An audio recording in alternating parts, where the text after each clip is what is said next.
नमस्कार। मैं केसाराम, सहायक प्रोफेसर, राजनीति विज्ञान विभाग, राजकीय महाविद्यालय बाड़मेर। लास्ट लेक्चर के अंतर्गत हमने आदर्शवादी सिद्धांत की बात करी अंतर्राष्ट्रीय राजनीति के अंतर्गत। आज जो हमारा टॉपिक है वो है अंतर्राष्ट्रीय राजनीतिक सिद्धांत के अंतर्गत यथार्थवादी सिद्धांत। यथार्थवादियों की अंतर्राष्ट्रीय राजनीति के अंतर्गत राज्यों के व्यवहार के बारे में क्या मान्यताएं हैं, यथार्थवादी सिद्धांत की मुख्य मुख्य विशेषताएं क्या है, इस टॉपिक पर आज हम चर्चा कर रहे हैं।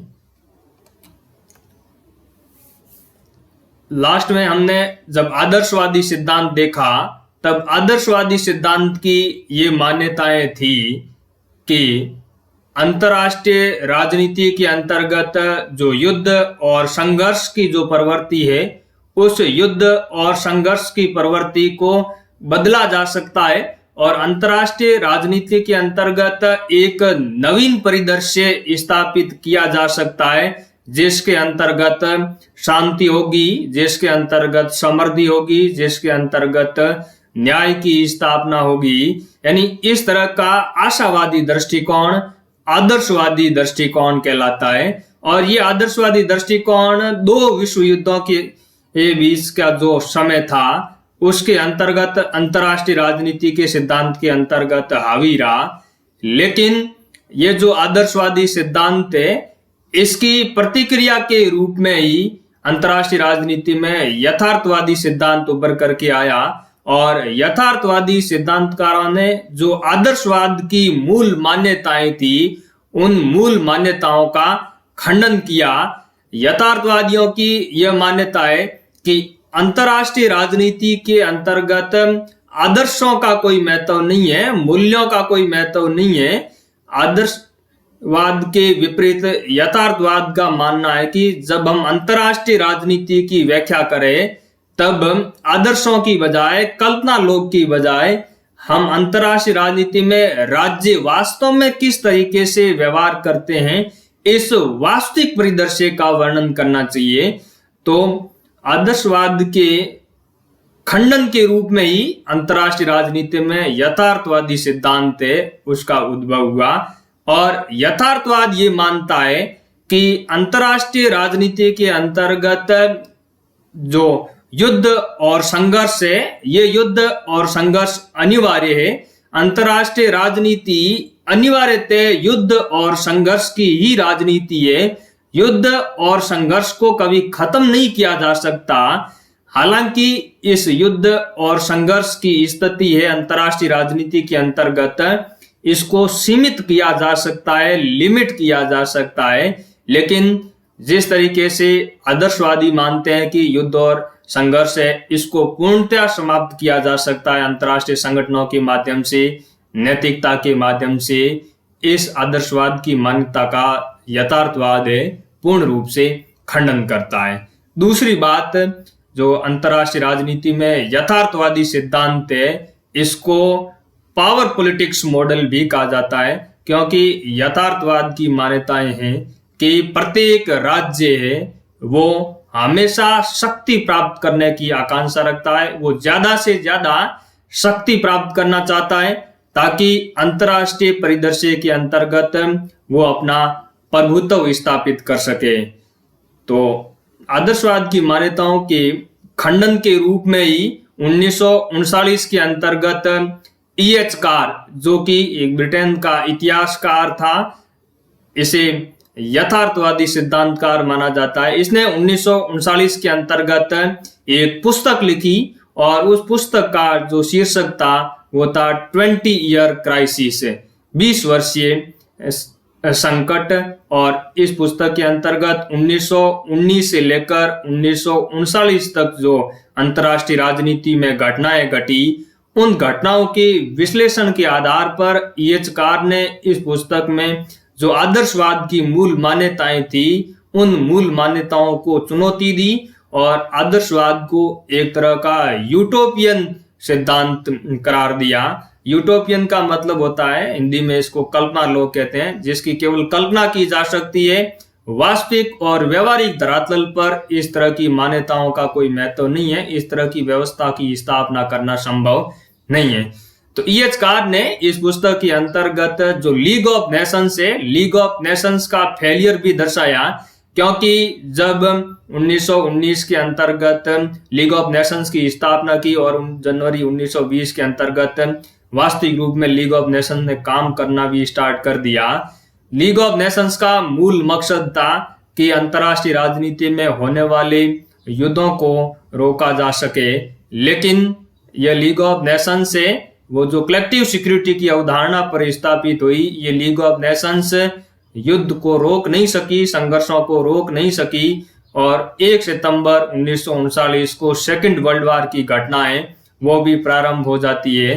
तो सीधा सीधा E.H. कार्ड आदर्शवादियों के ऊपर यह आरोप लगाता है कि आदर्शवाद की जो मूल मान्यताएं थी, जो लीग ऑफ नेशंस की स्थापना हुई आदर्शवाद की मूल मान्यताओं के ऊपर, ये टोटली असफल हो गया, संपूर्ण रूप से फेल हो गया।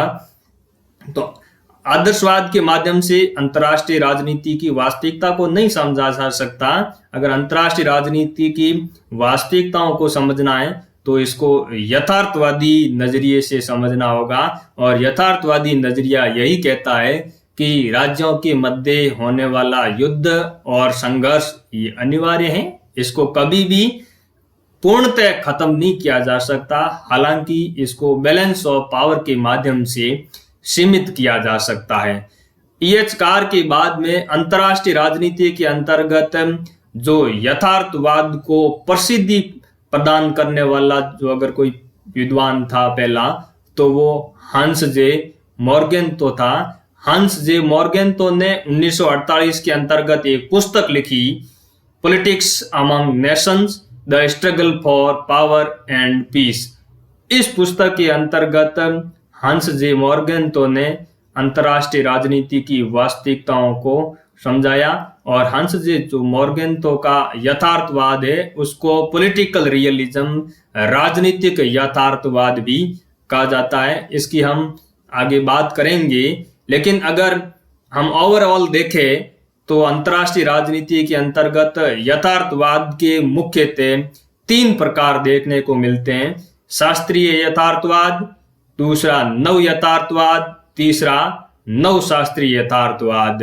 ये यथार्थवाद के मुख्यतः 3 रूप है, और तीनों ही जो सिद्धांत है यथार्थवाद के ये अलग अलग तरीके से अंतर्राष्ट्रीय राजनीति का विश्लेषण करने का प्रयास करते हैं कि अंतर्राष्ट्रीय राजनीति के अंतर्गत जो राज्यों का व्यवहार है उसको मुख्यतः कौन सा कारक प्रभावित करता है। इन सिद्धांतों को आगे हम विस्तृत तरीके से समझेंगे, लेकिन ये जो तीनों सिद्धांत है, शास्त्रीय, नव यथार्थवाद और नव शास्त्रीय यथार्थवाद, इन 3 सिद्धांतों की कुछ कॉमन विशेषताएं हैं, उसको हम पहले समझते हैं। तो यथार्थवाद में कौन कौन सी कॉमन विशेषताएं हैं, इसको 3S कॉन्सेप्ट के माध्यम से समझा जा सकता है। 3S कॉन्सेप्ट क्या है? स्टेटिज्म, सेल्फ हेल्प और सर्वाइवल, यानी राज्य केंद्रित अवधारणा, स्वयं सहायता और स्वयं का अस्तित्व। पहली जो कॉमन विशेषता है वो है राज्य केंद्रित विशेषता, राज्य केंद्रित अवधारणा यानी स्टेटिज्म। इसका क्या अर्थ है? इसका अर्थ ये है कि अंतर्राष्ट्रीय राजनीति के अंतर्गत जो मेन एक्टर है, मुख्य जो करता है, वो राज्य ही है, और अंतर्राष्ट्रीय राजनीति का मतलब यही है कि राज्यों के मध्य होने वाला व्यवहार।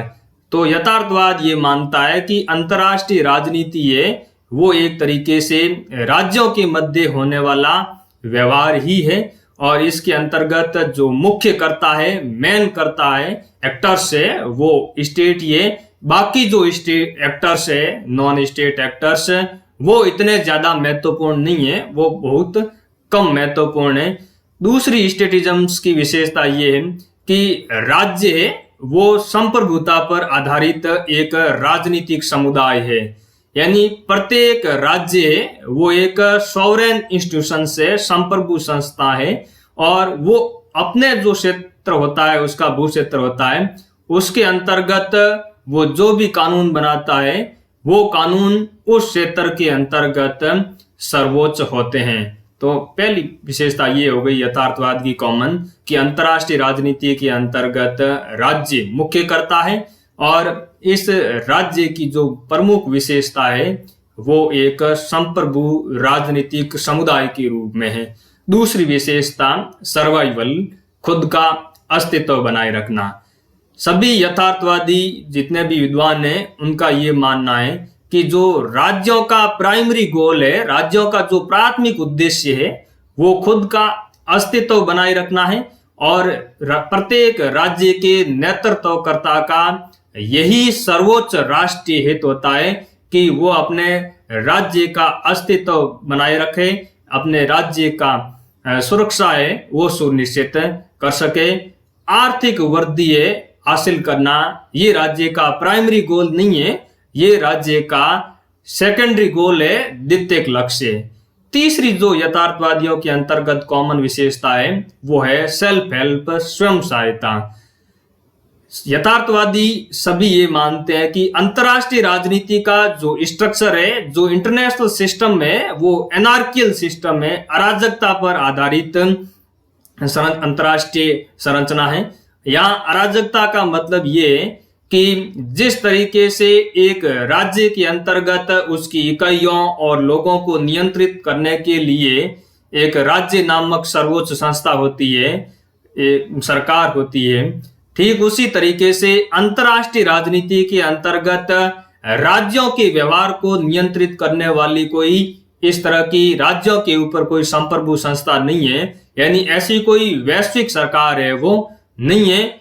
इसलिए राज्य अपना अस्तित्व बचाने के लिए, राज्य अपनी जो सुरक्षा सुनिश्चित करने के लिए दूसरे राज्यों के ऊपर निर्भर नहीं रह सकते। तो प्रत्येक राज्य है वो अपनी खुद सहायता करने का प्रयास करता है और इसके लिए वो राज्य है वो लगातार अपनी पावर को बढ़ावा देने का प्रयास करता है, हथियारों को एकत्रित करने का काम करता है, क्योंकि यथार्थवादियों की ये मान्यता है कि इस अराजकतापूर्ण अंतर्राष्ट्रीय व्यवस्था के अंतर्गत एक राज्य दूसरे राज्य के ऊपर अपने अस्तित्व के लिए, अपनी सुरक्षा के लिए कभी भी निर्भर नहीं रह सकता, क्योंकि अंतर्राष्ट्रीय राजनीति का जो वातावरण है वो एक तरीके का भय का वातावरण है। इसमें राज्य एक दूसरे के ऊपर भरोसा नहीं कर सकते। तो ये सेल्फ हेल्प की अवधारणा है। लेकिन यथार्थवादी यह भी कहते हैं कि इस संघर्षपूर्ण वातावरण के अंतर्गत जो कॉपरेशन है वो संभव ही नहीं है, लेकिन अगर सह-अस्तित्व बनाए रखना है राज्यों का तो वो केवल और केवल बैलेंस ऑफ पावर, शक्ति संतुलन के माध्यम से ही बनाया जा सकता है, क्योंकि राज्यों के मध्य पूर्ण सहयोग है वो संभव नहीं है। राज्यों के मध्य केवल सीमित सहयोग ही संभव है, क्योंकि इस अंतर्राष्ट्रीय वातावरण के अंतर्गत प्रत्येक राज्य दूसरे राज्य की तुलना में ज्यादा लाभ प्राप्त करना चाहता है और इस लाभ की होड़ है वो राज्यों के मध्य लगी हुई रहती है और प्रत्येक राज्य है वो पावर के पीछे भागता है, ज्यादा से ज्यादा शक्ति प्राप्त करना चाहता है। इसलिए अंतर्राष्ट्रीय राजनीति के अंतर्गत युद्ध और संघर्ष है वो बने रहते हैं। इसी बात को ध्यान रखते हुए अंतर्राष्ट्रीय राजनीति के अंतर्गत राज्यों का जो व्यवहार है वो भी निर्धारित होता है। तो ये सारे के सारे जो यथार्थवाद है, यथार्थवाद, ये तीन तरह की अवधारणाएं हैं, शास्त्रीय, नव यथार्थवाद और नव शास्त्रीय यथार्थवाद। इन सभी की ये कॉमन विशेषताएं। उम्मीद करता हूं कि जो रियलिज्म थ्योरी है अंतर्राष्ट्रीय राजनीति के अंतर्गत, इसकी जो सामान्य परिचय है वो आपको समझ में आया होगा। धन्यवाद।